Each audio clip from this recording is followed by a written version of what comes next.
Okay. We got enough for a quorum. Okay, the hour is upon us. I'd like to call to order the Trempealeau County Property Committee meeting for May 12th, 2025. Roll call. You want to do that? Or you want me to do that? Renee Lyon, Present. Robert Becker, Yep, here. Richard Miller, Here. Doc Seisha, and Rich Anderson. All right, all present accounted for. Certification of open law meeting requirements. Mary, have been met, correct? Thank you very much. Okay, I've got 11 item agenda. Need a motion to approve. So approve. Motion by Dick to approve. Second by Doc. All those in favor signify by saying aye. Aye. Aye. Opposed? None. Motion carried.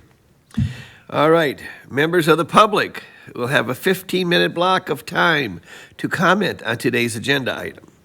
Members may be present in person or call in to make such comments.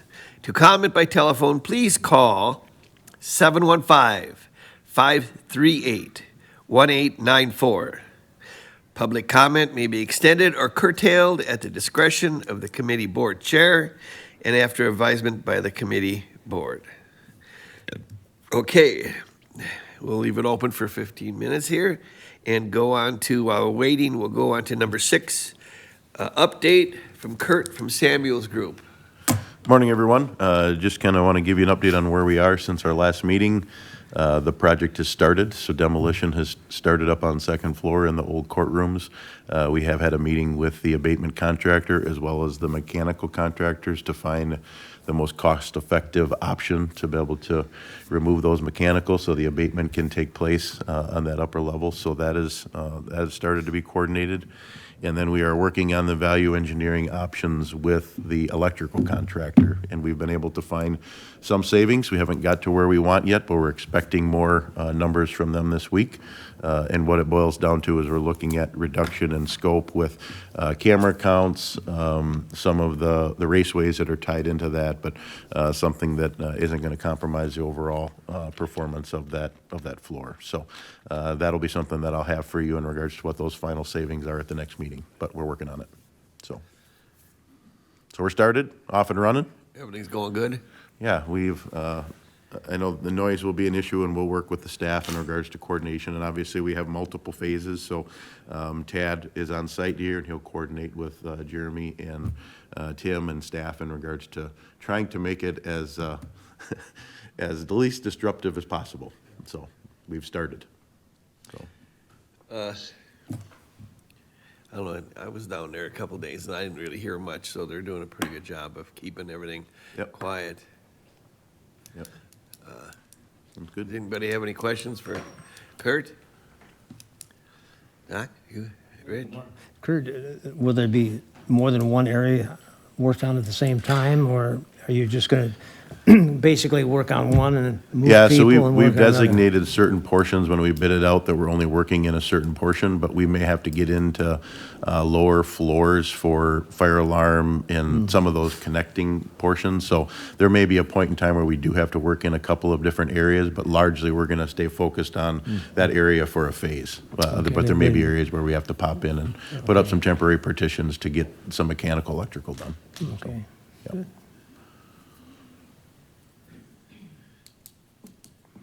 Anybody else have anything? I got one question for you, Kurt, is we are doing the bills last week. And we got a bill in the new jail, and some of that stuff's a year old and a month. And Jeremy, what went out, that lock or? There's a lock on the library door. Yeah, it was. I talked to Trempealeau, I talked to the manufacturer. It had a 12-month warranty on the lock. And It's not a lot, but it's what was that, $300? well, it was $300 for the temporary fix on the door. It's $4,800 for the new lock. Yeah, and is there anything we can do with that? Yeah, send it to me, I'll take a look at it. Yeah, because we can save money here and there, it's gonna help us down the road, but it was a year and a month, it's like, Right. Yeah, there's been two things in the jail there was the Yeah. lock, and then there was a piece of that, security glass on one of the special management doors that got broken, with a plastic coat. We charged the inmate for that one, but, I think there was an issue at maybe one of the other facilities not too long ago with the same type of glass, but Okay. Yeah, send them to me. I can send you the information so you Yep. can take a look too. Yep, Okay. will do. I'll look into it. I appreciate that, Kurt, Yep. thank you very much. Yep. All right, anything else, anybody? If not, we'll go on to number 7, Mr. Tim Robertson. Morning. Morning. Where we're at right now, things that have been happening recently. This morning, Daryl moved the firewall from the first floor closet in the old building over to dispatch. He's been to the new data center next to dispatch. He's been trying to do that for a while and decided this morning was the one to do it. So that worked. Everything's back up. That went well. We ourselves are no longer in our location, our new location and permanent location. We had to abandon that probably for a month. So we are in dispatch currently. So dispatch won't be moving before mid-June likely, so we thought we'll just take up the space, and we are prepared to get evacuated quickly if all of a sudden AT&T says, yeah, we're getting ready to move dispatch. So there's your update on dispatch. It's still in the works. They're working on getting us a net clock, which is a requirement for the system, which is gonna take putting antenna on the roof, running it down into our data closet. But that's being covered by AT&T. There is a problem that's arisen. The ATA that converts the digital phone signal for the non-emergency phone line for sheriff's office, we have to have this little black box in between. It's an ATA, and it translates it into analog so that the equipment they use can handle it. Unfortunately, the model that we use, that we spent good money to configure, is no longer available. I'm hunting high and low everywhere but eBay to find an exact same model, and I'm striking out. I've had 3 different vendors approve and allow me to buy it, and then they tell me it's canceled because they can't find it in stock. So apparently internet sites don't have very good inventory control. They're lying to you. Nobody has inventory anymore. So we're looking at an alternative, and unfortunately, that alternative is not planned for, and it's expensive. It involves going through AT&T for them to provide the device. The nice thing about that being that it's a one-time cost, and then it's one neck to choke. I won't get AT&T saying the problem is your device, it's their device. So both the 911 lines, the equipment that it runs on, and the device that connects them would all be AT&T supported. But we got to come up with $18,000 up front. So I don't have that in the budget. I've talked with Wayne. He doesn't have it in the budget.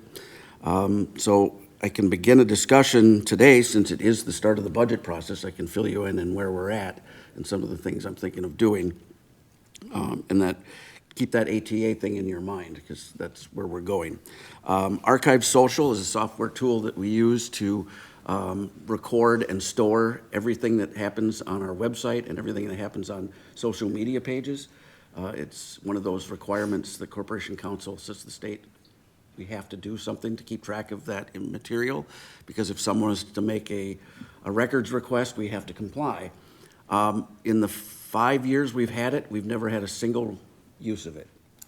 We're recording all the information, we're storing it in the cloud, but nobody's ever asked for it. And I don't think the juice is worth the squeeze. The price has doubled. It's now up to $7,200. So I canceled it. So I'm murdering that software. And the new person, the new communications director in the administrator's office, whenever there's an update to the Facebook page that they're keeping, or the sheriff's office, they're gonna have to do a screenshot and save it to PDF. And then that's how we'll keep track of it. That's the only thing we can do for now. And if they decide that that is a productivity hit we can't take, then we'll find a new solution and we'll put something in different. But for right now, I just don't, it doesn't make any sense to pay premium dollars for this product. And they've gone up 30% a year for the last 3 years. It's just too much. We are looking at the fact that subscription-based pricing has become the de facto norm. It used to be when you bought a license for software, you paid one time up front, and then you used it until it was no good anymore. Well, that, even though not a single consumer has demanded that they pay yearly for something they used to be able to buy once, it seems to be that that's the way they sell everything now. And so my economics professor was lying to me. Consumers don't get to decide. It's a killer for us because we have a levy. And it used to be a software investment could be a capital purchase and you could just move forward. Well, it's a levy dollar every year now. So my budget is just, I don't know if you've noticed, but it's growing and growing and growing. And so we're going to be evaluating every single piece of software. And the first ones we're looking at are security. We feel like we have some stuff that now we've got this piece in place from CrowdStrike that we have some redundancy. So we're going to look at some of the other software that we're using for security and seeing if we can't eliminate some of that. We're looking at possibly some hybrid models where we add a piece into something else and remove another piece entirely. One of the things that's been asked for by a lot of people are talking about it is Copilot, which would allow us to create our own AI that would stay inside the boundaries of the organization. One of the problems with end users using artificial intelligence or language models is that if they are plugging in confidential or health information, private personal health information, it would be a potential disaster because we don't know where the other end of that equation is. You know, all of a sudden somebody's personal information shows up on somebody else's search somewhere in an AI tool and we'd be in really big trouble. So Copilot offers something where we could purchase it since we already have Office 365 for everyone, and then it would be self-contained inside the organization. But there is a cost of $60 a month per end user for that, which is way more than what they charge private customers. So that's being looked at, but I'd have to come up with something else that would get rid of in order to cover that cost. So we are exploring those things, and we need you aware of that, but budgetary-wise, it's not a viable option at this time. Squad laptops for the sheriffs, since the CIP has come up, the CIP budget that I've set for the next 2025 all the way through 2029, we are making revisions to because some things have happened. First of all, I went over in last year's budget, an interview on exec finance. We tabled that conversation, but I feel like it's important for you to know what happened. In 2024, we went over by about, according to my calculations, 22,000. According to Mary's, about 15,000. I'll take either number. I have an explanation for both. NeoGov software that was used in HR, Krista negotiated that, and it included an elevator clause. And then Krista retired and went work somewhere else. And they kept sending Krista the information, including the invoices, and they sent it to the wrong address. So nobody ever received the bill. So I ended up getting the bill for $27,000 for 2024 for 2023, and I only budgeted 19 because that's what was paid the prior year. So already I'm over, and then they wanted renewal in December, and basically talked with HR and said, you're not using this part because we're not paying that part. So we cut the bill down to $8,000 from the 27, but I had to pay the prior years. So that's $35,000 I was not expecting to pay. And then if you recall, in June of last year, we had that cyber scare where we had to pay the cyber insurance deductible of $10,000 out of my budget. So there's your, that's $45,000 I was over. And then I did reduce spending on laptops. And my CIP budget, I did not spend in its entirety, nor my small equipment. I tend to wait until the fourth quarter to make those investments for that exact reason. I try to make sure we're not going over budget. And so I ended up going over budget less than I would have if I would have spent the money. Unfortunately, instead of staying out in front of these laptops and computers that'll need replacement, there is the potential for getting bit in the backside when things start to fail and I don't have money for it. So letting you know where we're at, this year you approved $42,000 for my CIP budget, and I've purchased a couple of squad replacement laptops, but not usually we try to replace a third of the fleet each year once we start. They tend to be $2,500 a piece, those squad laptops. It's kind of expensive. The same model is still available, which is good because then all the docking equipment and material that they work with would be the same. So I potentially might throw as much money as I can at replacing those squad laptops this year, so they don't drop the model, and then we'd have to change everything in the squad and then bigger expenses. And then if we added in the $17,000 for this piece of equipment in the dispatch center, that's gonna tap me out for the year. So at the end of the year, I may potentially have to come back for more money. Would it be this committee's preference that I go to exec finance and request the money for this dispatch piece out of general funds with a resolution? Or should we cover it now, get it paid for, because mid-June is when we're gonna need it by, and then preserve my CIP budget for stuff later? My opinion, I think we'll be okay. I think we made good choices on the equipment we bought 5 and 6 years ago. Computers over 5 years old, desktops 28, laptops 56, and tablets 15. So we are flirting with potential disaster if all of them failed at once. But so far, my PC coordinator, he has one failure every couple months, and we have enough spares to keep them going, and then we order a new one. So I'm okay with doing onesie, twosie replacement as they break, but that does potentially cause productivity issues for users because they've got an older or a less functional computer. We also have to be aware of that Windows 10 is no longer supported in October, so if there's any PCs or desktops out there that we have to upgrade, we have to make sure we get those taken care of, buying new hardware because they won't run Windows 11. May I speak, Mr. Chair? Yes, or This that's is the Renee. chair, Tim, I sorry. just have a question. Your Windows 10, are you going to have to replace that throughout the government center? Most of the computers we have are eligible for the upgrade and have the specifications that they can handle it. There's a handful that cannot, but they're in, there's other locations that can have a simple replacement as opposed to spending big on a proper laptop. Okay.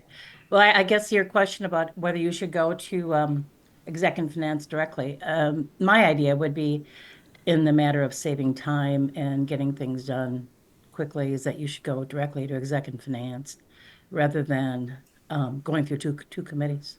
Well, actually, what it would be is I wouldn't go any committee. I have CIP funds available, so I could spend them.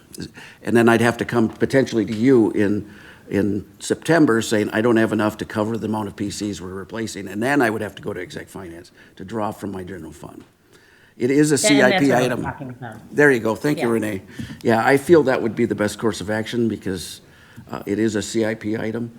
And we're not sure we're going to have to buy it. I still have one more vendor that I've got on the line, and they've said they've got it, but tick-tock.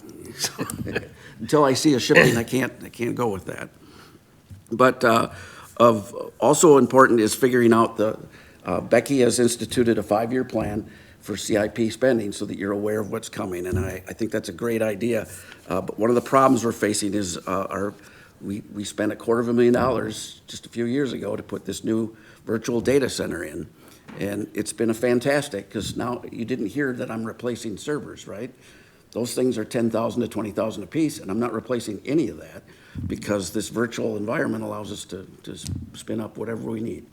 And we're using the old equipment to store backups and such, so it's not production anymore. We're mostly migrated off the physical servers in the old data center. Unfortunately, VMware got purchased by Broadcom, and in the interest of decorum, I won't speak of what I feel about Broadcom.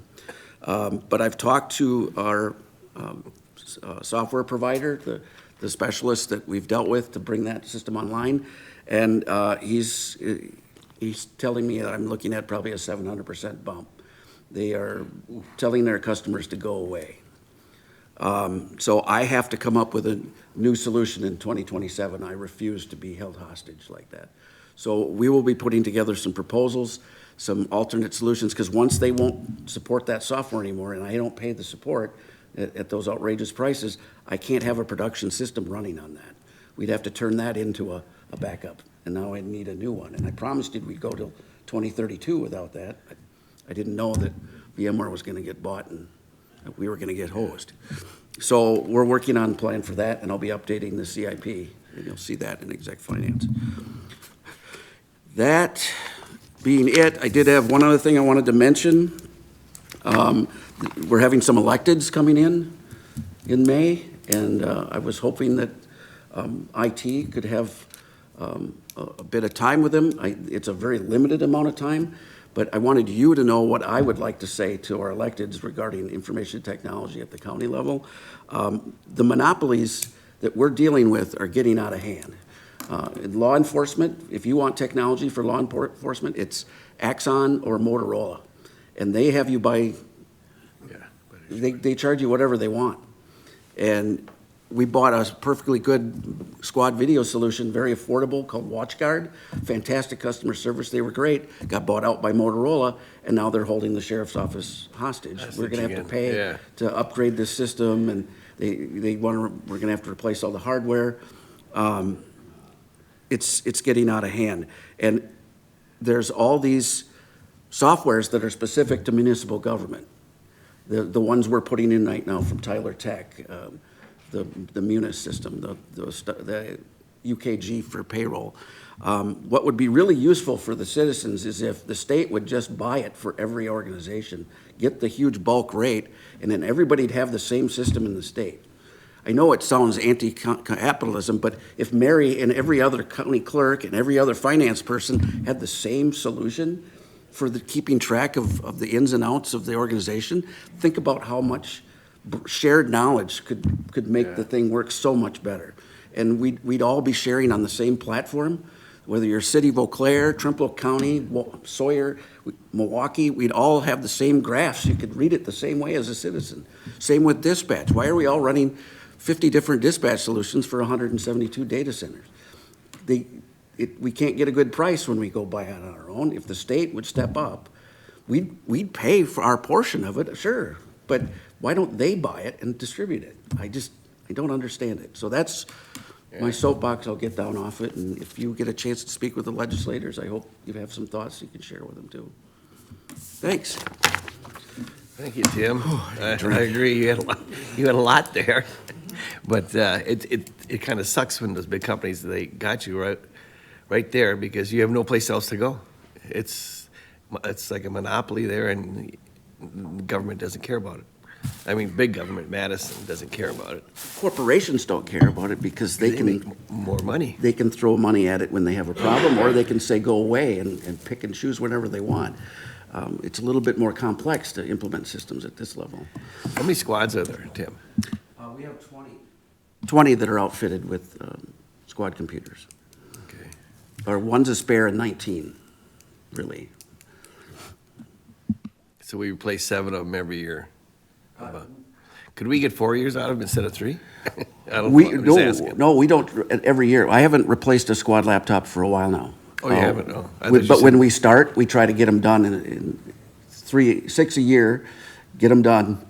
But if the opportunity arises for a grant, then, Wayne jumps on it. Yeah. And so we've been waiting and hoping, but nothing so far. But yeah, we'll work on that.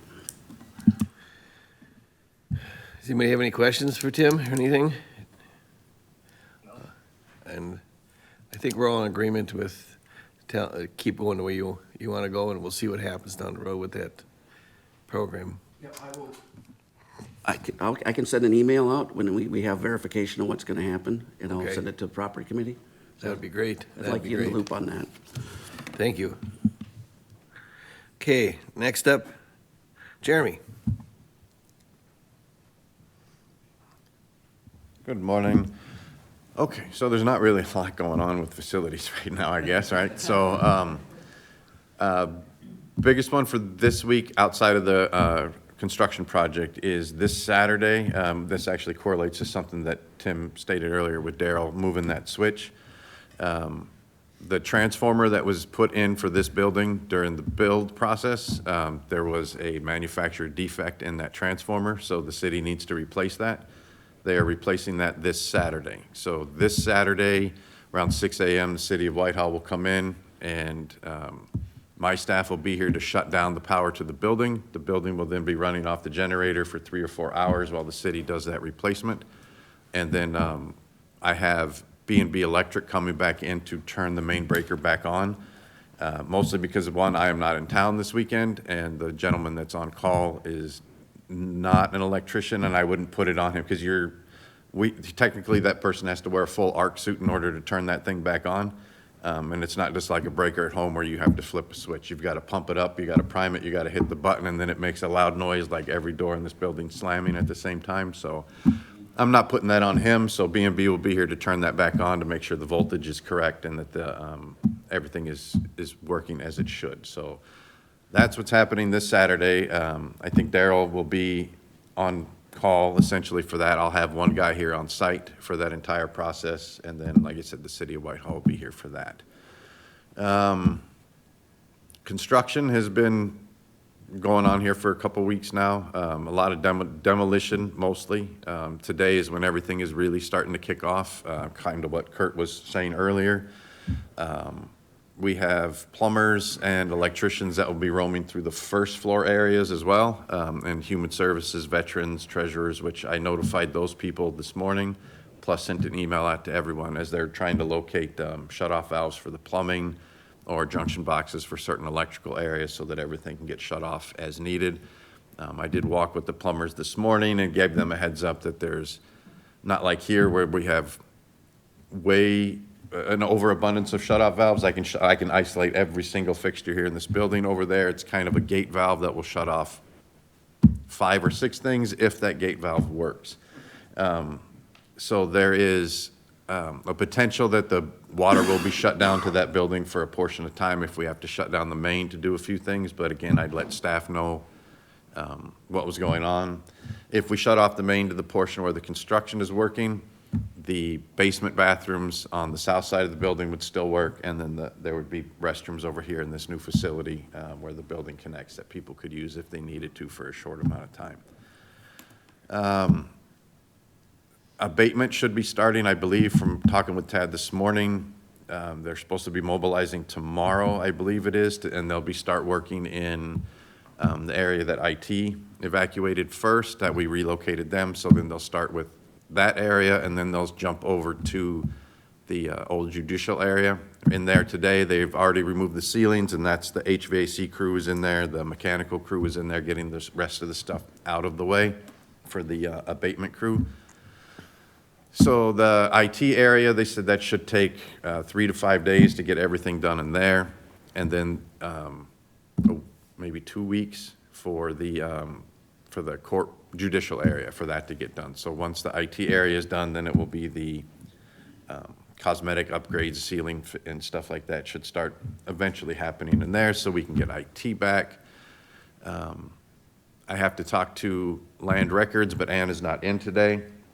The abatement actually goes about 6 inches into one of those offices just past the bathroom. So we're gonna have to change the time frame slightly for Land Records.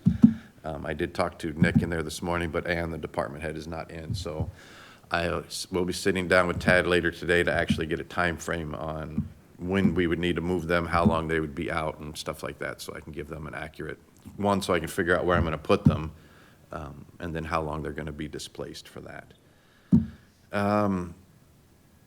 Let me see, during that power outage too this weekend, I did work with Daryl last week. There was a slight concern at the moment when we shut down the power. Not everything in this dispatch center ran 100%, but when working with IT, we did find a few portable generators that we're gonna be running that will power a few of the IT-related pieces of equipment that'll keep dispatch over here running 100% for those 4 or 5 hours. Yes, that's why my guy will be here and Daryl will be here on call just in case, but fingers crossed everything works appropriately. We did get a basic test of that though last year when that storm rolled through here in July, I think it was, and all the trees got knocked down. We ran this building off a generator, and dispatch ran for those 4 or 5 hours during that, but there was just some IT software that wasn't working at that point. What else? I'm trying to, again, work with the construction crew, so they have a dumpster on site for their normal debris, but I also worked with Swanson Scrap out of Blair, and anything that's metal, we're throwing into a dumpster so that the county gets back $150, $200 a dumpster. So if I can make, again, a little bit of profit back, that'll be something to go back into that. And then working with Tad too, every day we find a few things that we're able to tweak slightly on the plans, all in the benefit of the county so far, making some shifts or changing things or recycling some doors and stuff. A few things that Venture didn't quite grasp at the beginning, so we're just making some changes that are all in the process of keeping money back out of the bill. Trying to think, significant other issues. We've had really nothing catastrophic. Other than that, my guys are just running around. We did some landscaping this week. Last week, we finished off the mulch that was outside, trimmed up some of the bushes, trying to make it look a little bit better. Any more vendors? I've really got nothing else. I've got 100 things running through my head right now, but nothing that's really needs an update at the moment. Well, I can speak to the one thing that you called me on last week too, Audie. There was a question on one of the gas bills, the way I have some things worded and why there's an existing bill for one of the fixtures. So I do have to change the wording on there. So, because I looked at it again and it's just been repetitive, I just kind of keep filling it in, but it shows the old jail. So the gas meter that feeds the old jail also feeds the two water heaters. They're 200-gallon water heaters that are located in the mechanical room. Those water heaters then feed a 500-gallon storage tank for hot water. That was there for when we had inmates, so they never ran out of hot water. There's no bypass for that 500-gallon tank at the moment. It is a project that I have in mind, so I can take that out. But right now, I tried to say, all right, that used to be both water heaters running at the same time. I run one now. But before, it would be two running at 50%. Now it's one running at 100% to try to keep up. And the only reason we have that is because right now, those two water heaters are really only feeding the break room, the two bathrooms in the basement, and then the women's bathroom in the sheriff's department. Because we have people there, I need hot water in those right now. But my goal is to take that storage tank out, to drop that back down to like a 40-gallon tank, just for those bathrooms that it will serve. Because once, we also have the construction workers which have taken over the jail. That's where I set them up in the old jail. So that's where their break rooms are, all the restrooms are sitting up there. So we still need to supply them with hot water. But that will be removed. It's just not as easy as turning off the one valve. But when the project is done, there's 4 recirculating pumps I can end up taking out that serve the old jail that we won't need anymore. One of the hot water heater, or both of the hot water heaters can be reduced to one smaller one, and that 500-gallon storage tank can go. But I will reword that bill because it's not worded correctly, and I can see where it caused some questions where you guys called me on it, so. Yeah, we were going through the little background. Ms. Valdera and I were going through the billing, and it said old jail, $150. I think it was 145. Yeah, 140, 150 bucks. 145, yeah. For the old jail, we thought, well, geez, we're wasting money here. And there's nobody in the old jail. And then Jeremy was good enough to give us a rundown exactly how he's going to try to break it down so we don't have that big bill and make it. You still got to have some hot water for those places. Yeah, it'll be a we lot don't less need- than yeah. what it is now. And so in retrospect, that bill used to run about $450 a month because that meter also served the kitchen and the 2 dryers that were in the jail. The kitchen and the laundry room are capped off inside now, but so it's only feeding those water heaters. But I do see where it caused some confusion, so. All right, sounds good. Thank you, Jeremy. Yep. Speaking of Anybody the have old, any Can I just make questions? a comment here, Audie? I just want to make Sure. a comment that Go ahead. we really appreciate Jeremy's knowledge of the facility. It's everyone involved, I'm sure, appreciates it. What we just described now with the jail and the renovation project, it's nice to know that he understands the whole thing and he knows where we can cut corners. So thank you, Jeremy. Yep, thanks. Yeah. I'm sure I've been told a dozen times, but Kurt and Jeremy, what is the time frame? About a year?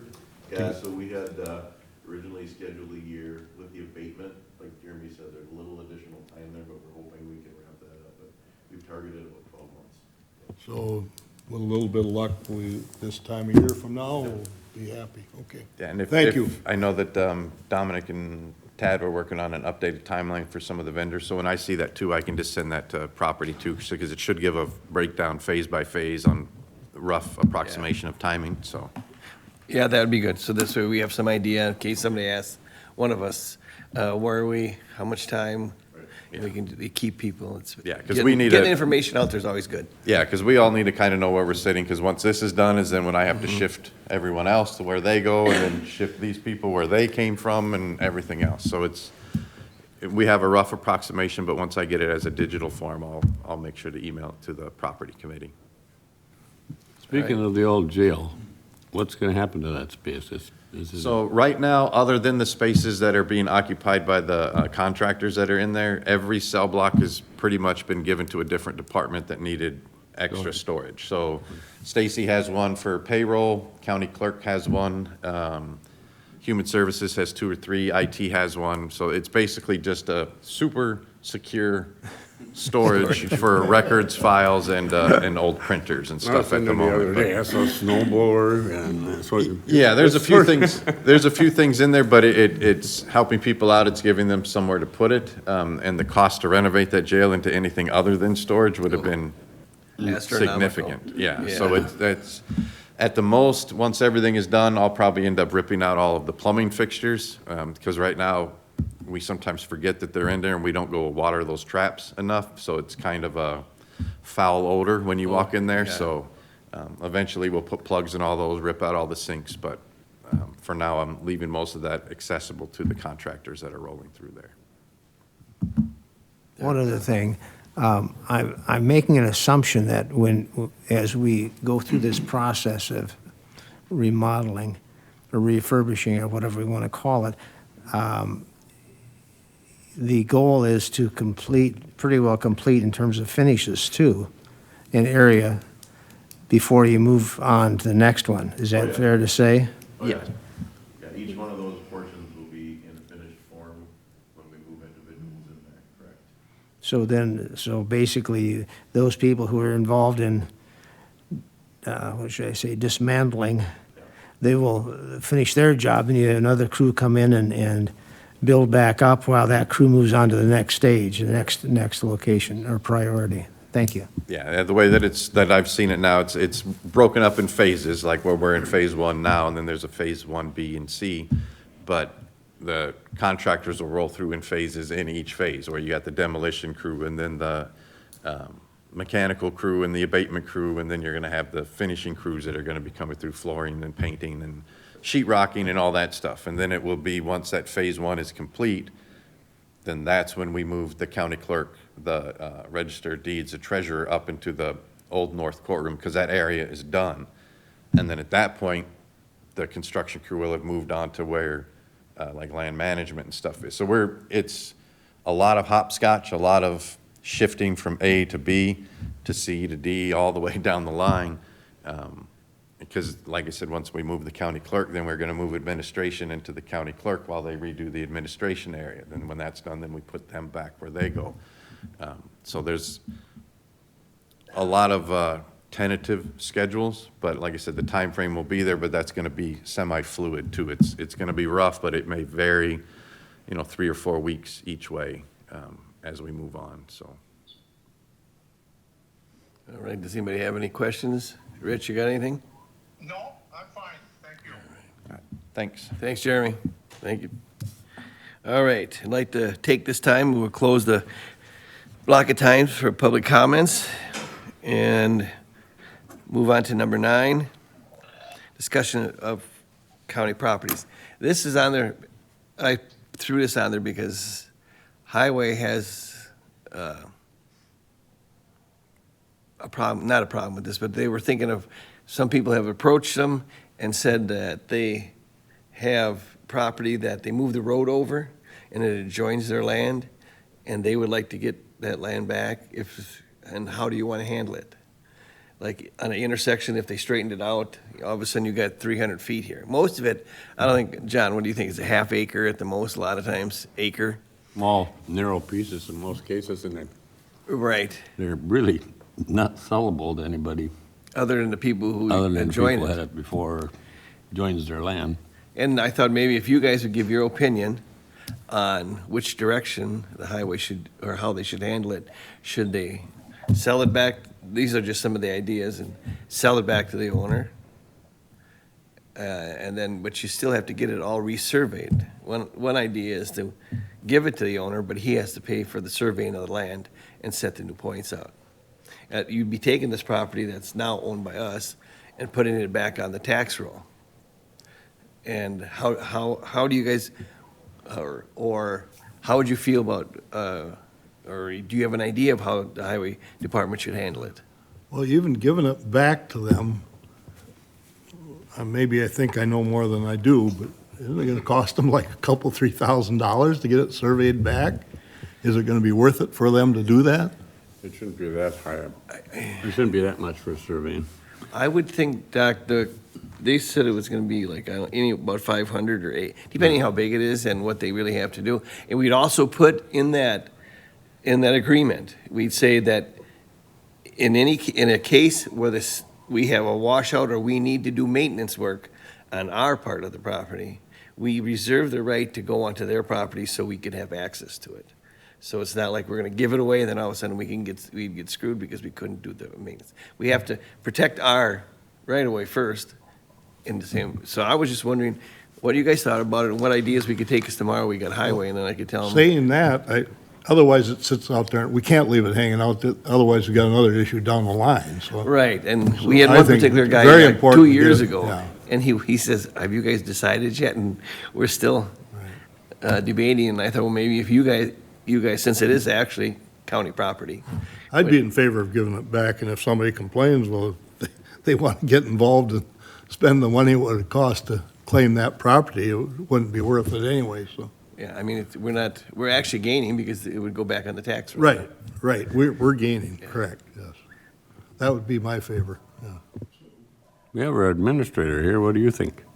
I think it makes sense to, just what you're talking about. I can't, to Doc's point, though, I don't think there's a lot of value to it there, No. to the property owner, so. Does Rebecca have her microphone on? Now she does. No, I do. I was just agreeing and saying that I do think that's worthwhile to look at. But also that it sounds like that would make more sense as well as the gifting of that property, because there's not a lot of value to that and the cost for surveying. That makes sense. Dick, do you have anything which way? Well, I think if the survey can be done for, the smaller dollar number that you've perhaps suggested, I would think most of these people would probably be willing to pay that out yeah. and get that piece of ground, the adjoining ground, hooked back onto their property, so. No, it makes sense. Yeah, I mean, and like we say, they're not huge pieces, like John said, and if we can get, but it goes back on the payroll, on the tax levy, so at least we get something, and it's not really costing us anything to give it back to them, and they pay for the survey, and I think that's, what do you think, Renee? I agree. I think it's a good idea to handle it that way. Rich, what do you think? Well, I agree. I don't know why we would want it. There's no cost to us. Turn it back to the property owner. Like you said, it will get back on the tax roll then, and Right, you'll right. get something out of it. All right, I appreciate your guys' input, because just so we can even give the highway tomorrow some direction on Now, what we I'm can- assuming that property came off that piece of ground many, many years ago. Oh, yeah, In most cases, it's far beyond our memories. yeah. Well, And, some of these where we changed the road in recent years, we've actually purchased. Sure. We had to purchase private property to build the road. But then we moved the road. yeah, It's like, property. yeah, you move the road over 40 feet, well, you got 40 feet just hanging out there that you mow or you maintain, this way it goes back to them. Yeah. Yeah. It's unbelievable. You may have said, Audie, but I'm wondering how many properties are affected? Did I miss that? There's a lot of them. Yeah. And some people don't even want them hardly, because No. it's just, And more most of of a them pain are, for them. most but- of them are, but most cases are absolutely worthless. They're a little sliver that you might get another corn row in or something if you, But if somebody approaches us, we have to have some kind of system in place to say, okay, this is how we do it, you know? And this will set, there's one in particular that we've been dealing with for 2 years. And, you know, once you set precedent, then you got something to go off of at least. And always put in there too, each case is individual. It's not just a flat ruling that this is how it all goes. So I just appreciate your guys' input, and we can relay it tomorrow to the highway. So anybody have any questions here for Kurt, Jeremy, or Tim? I want to thank Jeremy for getting back to me on those questions the other day, and Tim, thank you for making all the cuts you did last year, because it looks like we're going to need all that extra money to roll forward. All right, the next thing on the agenda is the next meeting, June 9th. Everybody okay with that? 8 o'clock? Rich? Yes. Yep, that Okay. sounds good. Yeah. Thank you, Artie. You betcha. All right, I'll see you all June 9th, 8 o'clock. All right, thank you all. And meeting adjourned.